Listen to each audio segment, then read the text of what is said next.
সকলোকে নমস্কাৰ জনাইছোঁ। মই হাতত লৈ আছোঁ দুপৰ টেঙা পাত। যোৱাকালি মানে ঘৰৰ পৰা এটা ফোন আহিলে, আপোনালোককো জনাই দিওঁ। ফোন এটা আহিলে আৰু মোক মায়ে সুধিলে যে দেউতাই পেচাব কৰিব পৰা নাই। দেউতা মানে বিচনাতে থাকে আৰু মানে উঠি লৈ ফুৰিব নোৱাৰে, পেচাব কৰিব পৰা নাই। দেউতাই চিঞৰিছে মই পেচাব কৰিব পৰা নাই বুলি, মানে পেটটো বিষাইছে। ঠিক তেতিয়া মই কি ক'লোঁ, মোক কোৱাৰ লগে লগে মই মাহঁতক ক'লোঁ যে দুপৰ টেঙা পাত এখিনি ছিঙি লওঁচোন, 5 খিলামান দুপৰ টেঙা পাত লৈ লওঁ, লৈ পেলাই তলপেটটো পিচি লৈ পেলাই তলপেটত পলেপ এটা দি দে বুলি ক'লোঁ।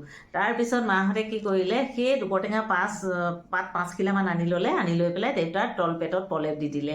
ইতিমধ্যে যুঁজা চলাইছিলে হস্পিটেল নিবৰ কাৰণে, আৰু হস্পিটেললৈ নিবলৈও দেউতাক বহুত অসুবিধা, মানে গাড়ী মটৰত উঠিব নোৱাৰে বা দাঙি দাঙি নিব লগা হয়। সেয়েহে মই প্ৰথমতে প্ৰাথমিক চিকিৎসা এইটো কৰি ল'বলৈ ক'লোঁ দেই।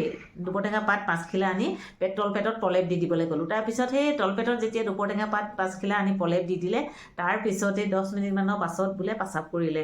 ঠিক তেনেকৈ আচলতে এইবোৰ প্ৰাথমিক চিকিৎসা, সৰু সৰু ঘৰুৱা চিকিৎসাবিলাক মানে কৰি পেলাই আমি কিছুমান সমস্যা সমাধান কৰিব পাৰোঁ, নহয় জানো? আৰু কিডনীত যদি পাথৰ হয় বা কিডনীৰ প্ৰব্লেমত যদি কঁকালৰ খুব বিষ হয়, তেতিয়াহ'লে ইয়াৰ পাতটো যদি খুন্দি পেলাই ৰসটো উলিয়াই খাব পৰা যায় 21 কিলোমান, তেতিয়াহ'লে সকলোৱে সুফল পায়, নহয় জানো?